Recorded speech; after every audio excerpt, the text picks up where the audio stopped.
Welcome to Arjun English classes. आज हम class 11th और 12th के हिंदी व्याकरण के बारे में बात करेंगे हम, जो कि बहुत ही इम्पॉर्टेंट है और आपको एग्ज़ाम में पूछा जाता है। ओके, बहुत ही इम्पॉर्टेंट है ये। क्या क्या पढ़ेंगे आज हम, तो इसमें देखिए क्या क्या पढ़ेंगे हम। सबसे पहले वर्ण को पढ़ेंगे, फिर वर्णमाला को पढ़ेंगे, फिर वर्णमाला के प्रकार पढ़ेंगे। ओके, उसके बाद क्या पढ़ेंगे हम, वर्ण के उच्चारण स्थान को पढ़ेंगे। सबसे बड़ी बात, क्वेश्चन बैंक को हम सॉल्व करेंगे। ठीक है, टॉपिक जो हम पढ़ रहे हैं तो इनसे क्वेश्चन आता है कि नहीं आता है, ये सब आपको अभी हम दिखाएंगे। सबसे जैसे कि हम देखें यहाँ पे लेटेस्ट क्वेश्चन की बात करें हम, तो देखिए 2024 में 25 का तो क्वेश्चन आपको आएगा नहीं, अगर आएगा भी तो इसी तरीके से आएगा। ठीक है, क्योंकि इसका पैटर्न नहीं है ऐसा। तो हम 24 की बात कर रहे हैं। 24 में देखिए क्वेश्चन कैसे पूछा गया आपको। देखिए कहते हैं फोक का उच्चारण स्थान क्या है। ये 2023 में आईए को पूछा, इंटर आर्ट्स वाले को पूछा, 2024 में आईएससी और आईकॉम को पूछा, यानी कि साइंस और कॉमर्स को पूछा गया। फिर क्वेश्चन पूछा सौ का उच्चारण स्थान क्या है, क का उच्चारण स्थान क्या है, भ का उच्चारण स्थान क्या है। इसका मतलब बहुत ही इंपॉर्टेंट टॉपिक है ये। अगर आप इसको पढ़ लेते हैं तो आपका क्या हो जाएगा, वर्ण जो पढ़ रहे हैं, वर्णमाला जो पढ़ रहे हैं, सारा चीज़ आपका क्या हो जाएगा, प्रॉब्लम सॉल्व हो जाएगा और अब एक भी क्वेश्चन नहीं छूटेगा। ठीक है, तो बिना समय गवाए हम लोग पढ़ेंगे। आप चलिए, एकदम ज़्यादा डिटेल से नहीं जाना है, इतना सा डिटेल्स जाना है जितना सा कि आपको एग्ज़ाम में आपका मतलब अच्छा मार्क्स आ जाए। ओके, चलिए पहला नंबर पे कहता है वर्ण। वर्ण क्या होता है, तो भाषा की सबसे छोटी इकाई, यानी कि भाषा की जो सबसे छोटी इकाई होती है, जिसको हम अक्षर भी कह सकते हैं। ठीक है ना, देखो नीचे लिखा गया अखंड मूल ध्वनि, ऐसा ध्वनि जिसको हम खंड नहीं कर सकते हैं। नेक्स्ट है कि वर्ण को अक्षर भी कहते हैं, जैसे कि आ का च ट त, ये सारा का सारा क्या है, आपका वर्ण है। एक डिफरेंशियल खत्म हो गया। और वर्णों के समूह को, अगर वर्णों का एक ग्रुप आ जाए, उनके समूह को क्या कहते हैं, वर्णमाला कहते हैं। ठीक है, वर्णों की संख्या पहले ज़माने में, जो प्राचीन ज़माने में जो होते थे 47 होते थे, लेकिन अब जो आधुनिक में हो गया वो क्या हो गया, 52 हो गया आपको। ओके, तो चलिए आगे बढ़ते हैं। तो वर्णों की संख्या कितनी हो गई, हम अभी वर्णों की संख्या कितना पढ़ेंगे, 52 पढ़ेंगे। अब ये 52 कैसे कैसे हुआ। स्वर 11 हो गया आपका, उसके बाद अयोगवा 2 है, अनुस्वार और विसर्ग, उसके बाद व्यंजन वर्ण आपका कितना है, 39 है। तो अगर हम बात करते हैं कि वर्णमाला कितने प्रकार के होते हैं, तो वर्णमाला आपका 2 प्रकार के होता है, एक स्वर वर्ण और दूसरा व्यंजन वर्ण। अब हम इसको थोड़ा सा देख लेते हैं कि स्वर वर्ण क्या होता है। स्वर वर्ण में देखिए अ आ हर्षई दीर्घई हर्षौ दीर्घऊ री ए ओ औ। ठीक है, तो ये यहाँ पे 11 है। अब देखिए नीचे नोट में लिखे हुए पहले स्वरों की संख्या 13 थी, क्योंकि अनुस्वार और अविसर्ग अयोगवास जो है ना, इसी में स्वर में ही गिना जाता था, इसीलिए 11 2 13 हो जाता था। लेकिन आधुनिक में क्या हो गया, इसको हटा करके अयोगवा लगाया और यहाँ पे 11 लिखा गया। ठीक है, तो हम मोटे तौर पे क्या समझेंगे, स्वर वर्ण की संख्या कितनी है, 11 है। ठीक है, नेक्स्ट चलते हैं।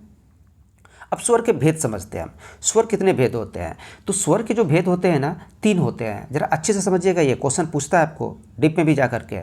देखिए पहले हम लोग बचपन में पढ़ते थे हर्षुकार दीर्घुकार, ये क्या होता है, हर्षु क्या होता है, छोटी सी जो कम समय लेता है, जैसे कि इसको आ हो गया बड़ी, उसके बाद हर्षही हुआ, हर्षहु हुआ, री हुआ, यानी कि हर्षु स्वर क्या होता है, 4 इसकी संख्या है, जो कि आ, हर्षही, हर्षहु और री है। ठीक है, दीर्घ की बात करते हैं तो अ तो हर्षु में चला गया, तो क्या बचा, आ बचा, दीर्घीकार बचा, दीर्घऊ बचा, ए ओ औ। इनकी संख्या कितनी है, 7। तो याद रखिएगा, ह्रस्व स्वर की संख्या 4 और दीर्घ स्वर की संख्या 7 है। अब कौन कौन है आप देख भी सकते हैं इसको। ठीक है, नेक्स्ट चलते, एक और स्वर है प्लुत स्वर जिसको कहते हैं। ठीक है ना, जो यहाँ पे ये मतलब ह्रस्व स्वर क्या होता है, वो 1 मात्रा का समय लेता है, दीर्घ स्वर क्या होता है, 2 मात्रा का समय लेता है, लेकिन प्लुत स्वर क्या होता है, ये 3 मात्राओं का समय लेता है। ठीक है, इसका प्रयोग प्रायः जो है ना, पुकारने के लिए या फिर चिल्लाने के लिए प्रयोग करता है। जैसे कि हम लिखते ओम, देखिए ओम कैसे लिखा गया है। ठीक है ना, ये ओम थोड़ा सा लंबा उच्चारण लेता है, इसीलिए इसको क्या कहा गया, प्लुत स्वर, और ऐसे आपको मिलेगा। ठीक है, चलिए आगे चलते हैं। अब व्यंजन के 3 वर्ण, यहाँ पे समझिएगा जरा सा, व्यंजन के कितने भेद हैं, 3 भेद है। कौन कौन सा, देखिए पहला नंबर में स्पर्श व्यंजन पढ़ेंगे, मुख्यतः जो पढ़ेंगे हम, मुख्यतः जो बोला गया है वही पढ़ेंगे हम। ठीक है ना, और फिर जो बचा कुचा है उसको भी डाल देंगे हम। स्पर्श व्यंजन में, स्पर्श व्यंजन की बात करते हैं तो क च, ट, त, प, यानी कि सीधा सीधा मोटे तौर पे जान जाइए क से लेकर के म तक का, उसमें भी दो और जुड़ा हुआ है, अड़, छोटी अड़ और बड़ी अड़, ठीक है ना। ये सब मिला करके क्या होता है, स्पर्श व्यंजन, ठीक है। स्पर्श व्यंजन में समझ गए, इसकी संख्या बहुत ज़्यादा है। दूसरा आता है, दूसरा है आपका अंतस्थ। क्या है आपका अंतस्थ, इसको याद करना पड़ेगा, य, र, ल, व, इनकी संख्या कितनी है, 4। ऊष्म व्यंजन की बात करते हैं तो तालब स्व, जितने भी स्व है, तालब स्व, मूर्धन स्व, दंत स्व, ह, इसकी संख्या कितनी है, 4। तो ये आप जान लीजिएगा कि आप 3 व्यंजन पढ़े यहाँ पे, स्पर्श व्यंजन क से म तक, अंतस्थ व्यंजन य, र, ल, व, ऊष्म व्यंजन तालब स्व, मूर्धन स्व, दंत स्व, ह, और एक आता है क्या आपका संयुक्त व्यंजन, ठीक है। अब ये संयुक्त व्यंजन की संख्या कितनी है, 4 है, ठीक है। कौन कौन, अक्ष, त्र, ज्ञ और स्र, समझ गए। आई होप कि आपको समझ में आ रहा होगा। तो ये आपका मोटे तौर पे हम पढ़ लिए व्यंजन के प्रकार। अब चलते हैं वीवीआई, ये बहुत इंपॉर्टेंट है और इसको आप रट के जाइए, यहीं से क्वेश्चन सबसे ज़्यादा पूछा जाता है। जैसे कि अब उच्चारण स्थान पढ़ना है हमको, अब क, ख, ग, घ, अंघ, ठीक है ना। क वर्ग का जितना भी आएगा ये सारा का सारा किससे बोला जाता है, कंठ से, कैसे हो गया, कंठ, ठीक है। इसके अलावा भी अ, आकर और विसर्ग और ह, ये 4 एक्स्ट्रा आ गया आपका, इसको भी याद रखना है आपको, यहाँ से भी क्वेश्चन बन जाता है, ठीक है। उसके बाद है तालु से कौन कौन सा वर्ड बोला जाता है, तो के, टी से चलते हैं तालु, च, छ, ज, झ, या, ठीक है। उसके बाद हर्षही, दीर्घही, या और तालब स्व, ये किससे बोला जाता है, तालु से बोला जाता है। मूर्धा से चलते हैं तो देखिए आपका एक आ गया केटीएम, बाइक का नाम हो गया। इसको याद रखने के लिए KTM, दंत से डी हो जाएगा, ओ से ओकार, KTM 2। तो यहाँ पे आपका कहीं ना कहीं आधा से ज़्यादा तो ऐसे ही सॉल्व हो जाएगा। तो आपको याद रखना पड़ेगा कि सीरीज अरेंज कैसे हुआ है, KTM, यानी कि के से कंठ, टी से तालु, म से मूर्धा, एम से मूर्धा हो गया, डी से दंत हो गया और ओ से ओष्ठ हो गया, ठीक है। अब मूर्धा से बात करते हैं तो टॉ वर्ग का तीसरा नंबर में आता है मूर्धा, KTM, एम तीसरा नंबर में, क पहला, च दूसरा और ट तीसरा। तो तीसरा नंबर में क्या है, मूर्धा है। अब मूर्धा में क्या चलते हैं, ट, ठ, ड, ढ, मूर्धन्त न, और इसमें र चलता है और ये मूर्धन्य चलता है और ये री चलता है। देखिए र और री दोनों आ चुका है। दंत की बात करते हैं तो त, थ में जितना भी है, त, थ, द, ध, न और ल और स, इसलिए इसको याद रखना पड़ेगा आपको, ठीक है ना। उसके बाद चलते हैं 5वां नंबर में आता है आपका ओष्ठ। ओष्ठ में क्या है, प, फ, ब, भ, म और हर्षऊ और दीर्घऊ। नासिका की बात करते हैं तो क का अंतिम अक्षर, च का अंतिम अक्षर, यानी कि सबका अंतिम अक्षर और अनुस्वार, ये आपका क्या हो जाएगा, नासिका से।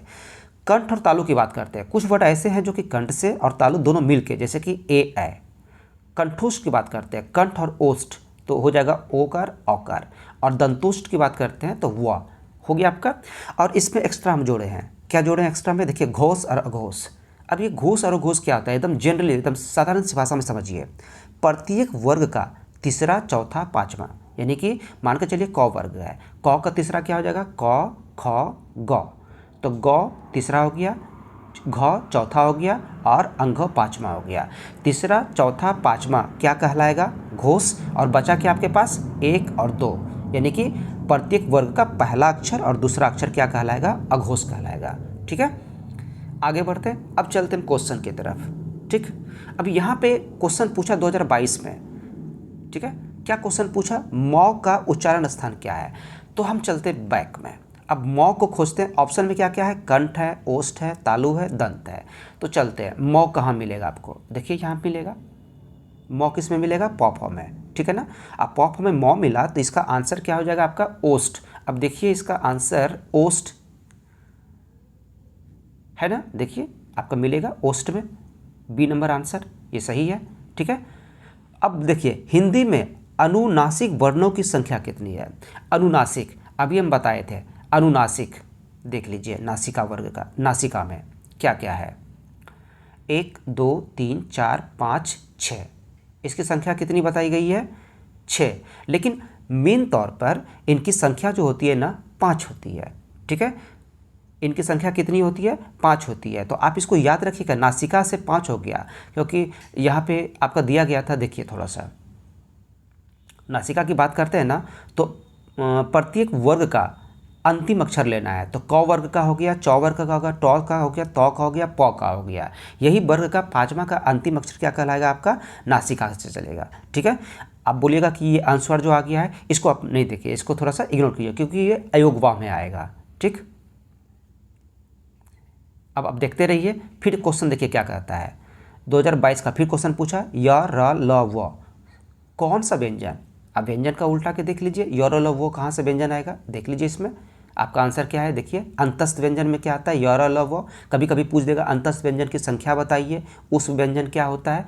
तो आपको हम मेनली तौर पे जो दिए हैं आप इसको याद रख लीजिए। आपका कोई भी क्वेश्चन आएगा आप इसको बना लीजिएगा, चाहे कितना। देखिए फिर क्वेश्चन यहाँ पे पूछा गया है, घ का उच्चारण स्थान बताइए, जौ का उच्चारण स्थान बताइए, क वर्ग, चौ वर्ग, टौ वर्ग किस व्यंजन वर्ण के अंतर्गत आते हैं। ठीक है ना, तो देख लीजिए क वर्ग, चौ वर्ग, टौ वर्ग सब आता है। क, चौ, ट, तो देखिए किसके? स्पर्श व्यंजन में आता है ये, तो इसका आंसर क्या हो जाएगा? स्पर्श व्यंजन हो जाएगा। ठीक है, फिर नेक्स्ट चलते हैं। नेक्स्ट क्वेश्चन क्या कहता है आपका? क्वेश्चन नंबर 7 नहीं पूछा गया है तो आप थोड़ा सा देख लीजिएगा। अच्छा, यहाँ पे घोष और अघोष आ गया है। तो अभी आपको हम बताए थे कि अघोष क्या होता है। अघोष वर्णन कौन सा है इसमें से? अघोष वर्ण कौन सा है? च है, ग है, ल है, घ है। तो आप अघोष वर्ण में जाइए। देखिए अघोष में पहला और दूसरा, या तो पहला हो सकता है या फिर वो दूसरा हो सकता है। तो इसमें पहला और दूसरा खोज लीजिए। क्वेश्चन नंबर 7 में देखिए क्या कहता है। हाँ, च पहला है। ठीक है, या तो कोई दूसरा होगा, दूसरा इसमें है नहीं, ये तीसरा है, तो क्या हो गया? नहीं होगा इसमें, ये भी नहीं होगा, घ भी नहीं होगा, तो आपका आंसर क्या हो गया? च पहला है। इसीलिए हम बोले कि अघोष को मतलब याद रखने के लिए एक फॉर्मूला आता है, आप सीधा सीधा रख लीजिए, पहला और दूसरा। ठीक है, नेक्स्ट चलते हैं। जो पूछा गया क्वेश्चन है उसी को हम क्या करेंगे? प्रैक्टिस करेंगे तो आपको अच्छे से समझ में आएगा। और यहाँ पे भी आप प्रैक्टिस करने के लिए आप लिख सकते हैं। देखिए निम्नलिखित में किसका उच्चारण कंठ से होता है? तो आप देख लीजिए कंठ से कौन सा आएगा? प आएगा, स आएगा, ज आएगा, ख आएगा। तो आप देखिएगा तो कंठ से हम आपको बताए थे, कंठ से के टी एम पहला नंबर में कंठ से आता है। कंठ पहला नंबर में क से शुरू होगा। तो क वाला में कौन आता है? क वाला में पो नहीं आता है, क वाला में सौ नहीं आता है, क वाला में ज नहीं आता है, क वाला में क्या आता है? ख आता है। तो आपका आंसर क्या हो गया? डी हो गया। ठीक है, इसी तरह आप सारा फॉर्मूला मतलब जितना भी हम रूल्स लिखा है आपको उतना सा पढ़ लीजिए, आपको समझ में आ जाएगा। हिंदी में अंतस्थ वर्ण की संख्या कितनी है आप देख लीजिए। फिर आपको बताया अंतस्थ वर्ण। अब अंतस्थ वर्ण जाइएगा तो देखिए अंतस्थ वर्ण में क्या आता है? ये है अंतस्थ वर्ण, अंतस्थ व्यंजन। ठीक है, य र ल व कितनी संख्या इसकी? 4 है। तो आपका आंसर क्या हो जाएगा? 4 हो जाएगा। ओके, यहाँ से सारा क्वेश्चन हम क्या करेंगे? सॉल्व करेंगे। देखिए अब देखिए क्या कहता है, ये क्या लिखा गया है? यो को किस वर्ण के अंतर्गत रखा जाता है। अब यो आ गया आपका, ठीक है ना, और यो आपको पता है कि यो व्यंजन वर्ण है। ठीक है, ये क्वेश्चन नहीं पूछा गया, हालांकि 17 फिर भी सॉल्व कर दिए। अब 18 नंबर का क्वेश्चन देखिए कैसे पूछा गया है। दौ का उच्चारण स्थान बताइए। तो ये 2021 में पूछा गया है। ठीक है ना, दौ का उच्चारण स्थान किस में चला जाएगा? तो देख लीजिए, आप अगर आपको दिक्कत हो रहा है तो बार बार इसको देखिएगा, तो देखने से ही भी याद हो जाएगा। दौ का उच्चारण स्थान, ठीक है, त थ द। तब देखिए त थ द, चौथा नंबर में आइए, देखिए दिया गया है ना दंत में, त थ द, दो हमको मिला, तो आपका आंसर क्या हो जाएगा? दंत। ऑप्शन में देखिए दंत कहाँ है? ठीक है, ऑप्शन में देखिए जो दंत में होगा वही आपका आंसर होगा। तो दो बला पढ़ रहे थे, दो बला आ गया दंत। अब देखिए दंत आपका क्या है? बी नंबर में, आंसर है ना बी नंबर। ओके, ये इसको क्या कहते हैं? कौन सा चिन्ह कहते हैं? कौन सा विराम कहते हैं? इसको कहा जाता है क्या? योजक चिन्ह। ठीक है ना, निम्नलिखित में से कौन वर्ण अघोष है? अब अघोष वर्ण कौन सा है? तो अघोष आपको क्या बताए थे हम? पहला और क्या? दूसरा। देखिए ये क्वेश्चन पूछ दिया 2024 में। ठीक है, पहला और दूसरा। तो चौ छ जो ये तीसरा नंबर पे नहीं होगा, क ख ग ये तीसरा नंबर पे नहीं होगा, ये भी नहीं होगा, त थ दूसरा पे है। यही आंसर है आपका। देखिए आंसर नंबर डी दिया गया। ओके, निम्नलिखित में कौन वर्ण अंतस्थ व्यंजन का उदाहरण है? अब अंतस्थ व्यंजन में जाइएगा आपको, तो अंतस्थ व्यंजन आपका कितनी है? 4 है, जिसमें कि य, र, ल और व है। तो इस चारों में से कोई एक ही आएगा, तो क्या आया है? य। तो आपका आंसर क्या हो जाएगा? य। ओके, नेक्स्ट चलते हैं। हिंदी में उष्म व्यंजनों की संख्या कितनी है? आप देखिए उष्म व्यंजन कितना है, तो इसमें भी कितना है? 4 है। ठीक है ना, और अंतस्थ में भी कितना है? 4 है। स्पर्श में सबसे ज़्यादा है। ठीक, अब चलते हैं 23rd नंबर में क्या कहता है कि ए वर्ण किस स्वर का उदाहरण है। अब ये ए, अब देखिए यहाँ पे लिखा हुआ है ह्रस्व और दीर्घ, ठीक है। तो अब ह्रस्व और दीर्घ लघु नहीं होता है, ठीक है ना, प्लुत होता है। ह्रस्व में क्या क्या बताए थे हम, आ बताए थे, ठीक है, आ बताए, आ नहीं होगा, ह्रस्व में आ नहीं आएगा, ठीक है ना। सॉरी, क्वेश्चन क्या पूछ रहा है, हाँ ह्रस्व में आ नहीं आएगा, फिर आपका क्या आ जाएगा, हर्ष ही आएगा, दीर्घई नहीं आएगा, हर्षहु आ जाएगा, दुर्गऊ नहीं आएगा, फिर क्या आएगा आपका, और कुछ नहीं आएगा। तो अगर ज़्यादा दिक्कत हो रहा है तो आप इसमें देख लीजिए जा करके ह्रस्व वर्ण में क्या क्या आता है। यहाँ पे आपका क्वेश्चन है, देख लीजिए, है ना, आ है, हर्षही है, हर्षहु है और री है, ये 4 है आपका ह्रस्व, ठीक है ना। बाकी जितना बचा आकर, दीर्घिकार, ये सारा का सारा क्या है आपका दीर्घ है। तो इसमें से क्वेश्चन क्या पूछा, आ तो आ किस में आ गया, दीर्घ स्वर में आ गया, तो आपका आंसर क्या हो जाएगा, दीर्घ हो जाएगा, ठीक। नेक्स्ट क्वेश्चन चलते हैं। आप पूछा तो दीर्घ हो गया, ए का भी वही आता है, ठीक है ना। यहाँ पे क्वेश्चन पूछा गया ए, तो ए भी किस में आएगा, दीर्घ में आएगा। भ का उच्चारण स्थान, भ किस में आ गया, प फ ब, प वाला में आया, ठीक है ना। अब प वाला किस में चला जाएगा, तो प वाला में देखो किस में जाएगा, KTM 2, कहीं ना कहीं ये इशारा क्या कर रहा है, KTM 2, DO, ओ का उच्चारण आ रहा है, ओस्ट से आ रहा है। तो आप देखिए इसको, हाँ ओस्ट का आ रहा है, देखिए है ना, भ का उच्चारण पूछा ना, तो आपका देखिए भ यहाँ पे है, ठीक है। KTM, M यहाँ तक आ गया, D से 2 हो गया, ओ से ऑस्ट हो गया। तो ये आपको क्रम वाइज याद रखना पड़ेगा और ये आपका सारा क्वेश्चन सॉल्व हो जाएगा। जितना पूछा गया था हम सारा क्वेश्चन यहाँ पे डाल दिए हैं, ठीक है। यहाँ पे फिर क्वेश्चन क्या पूछा आपका, क का उच्चारण स्थान, तो क का उच्चारण स्थान देख लीजिए आपका क्या होता है, KTM, क से शुरू होता है, कंठ हो जाएगा, ठीक है। उसके बाद सौ का, ये वाला सौ, तालब सौ, मूर्धन सौ, दन सौ, सौ का उच्चारण स्थान क्या है, देख लीजिए, सौ का उच्चारण स्थान। उसके बाद फ का उच्चारण स्थान, अब उसके बाद नहीं है। ये आपका मोटे तौर पर क्या हो गया आपका स्वर, मतलब वर्ण खत्म हो गया। अब ज़्यादा इनसे नहीं पढ़ना है, ठीक है ना।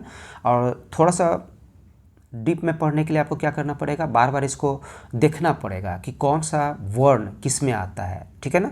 तब आपका ये पूरी तरह से सॉल्व हो जाएगा। ये VVI बहुत ही इंपॉर्टेंट है, यहाँ से क्वेश्चन तो बनेगा ही, ठीक है। और ये 2026 के लिए बहुत ही इंपॉर्टेंट है और हर एक एग्ज़ाम के लिए इंपॉर्टेंट है। 2026 से नहीं, 27 में भी, 28 में भी, यानी कि इसका पैटर्न जो कि सिलेबस में आपका वही आएगा, ठीक। देखिए आप लोग कमेंट जरूर कीजिएगा, अच्छा लगे या फिर किस में सुधार लाना है, आवाज़ अच्छी नहीं आ रही है, या फिर कुछ गलत बता देते हैं, तो आप लोग भी कुछ बताइएगा, तब हम उसमें सुधार लाएंगे। तो प्लीज़ कमेंट जरूर कीजिएगा, आप लोगों से काइंडली रिक्वेस्ट है। लाइक करें या ना करें आई डोंट माइंड, लेकिन कमेंट जरूर कीजिएगा आप लोग, ओके। तो thanks for watching this video, thank you so much.